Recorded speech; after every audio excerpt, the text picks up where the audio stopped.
اعوذ باللہ من الشیطان الرجیم بسم اللہ الرحمن الرحیم ان یشاء یذہبکم ایہا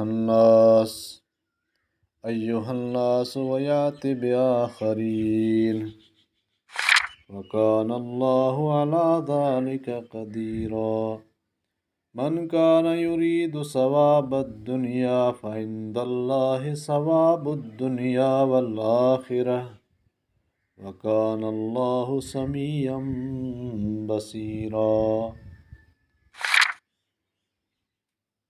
اگر اللہ تعالیٰ کو منظور ہو تو اے لوگو وہ تم سب کو لے جائے، وہ دوسروں کو لے آئے۔ اللہ تعالیٰ اس پر پوری قدرت رکھنے والا ہے۔ یہ اللہ تعالیٰ کی قدرت قاہرہ و کاملہ کا اظہار ہے جب ایک دوسرے مقام پر فرمایا وَإِن تَتَوَلَّوْا يَسْتَبْدِلْ قَوْمًا غَيْرَكُمْ ثُمَّ لَا يَكُونُوا أَمْثَالَكُمْ۔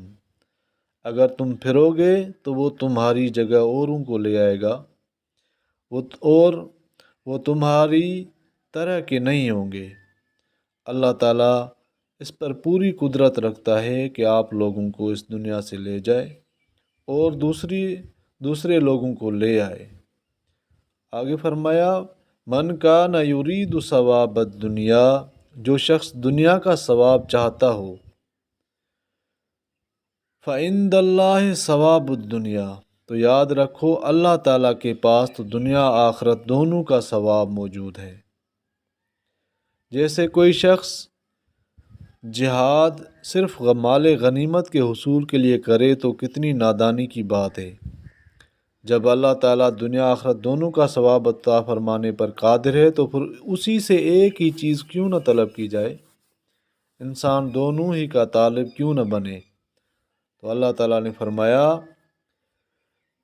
فَعِندَ اللَّهِ ثواب الدنیا، اللہ تعالیٰ کے پاس دنیا اور آخرت دونوں کا ثواب موجود ہے۔ وَكَانَ اللَّهُ سَمِيعًا بَصِيرًا، اور اللہ تعالیٰ بہت سننے والا اور خوب دیکھنے والا ہے۔ جو بھی آپ اللہ تعالیٰ سے مانگتے ہو اللہ تعالیٰ اس کو سنتا ہے اور خوب جانتا بھی ہے، دیکھتا بھی ہے آپ جو بھی کرتے ہیں دنیا میں۔ وآخر دعوانا ان الحمد للہ رب العالمین۔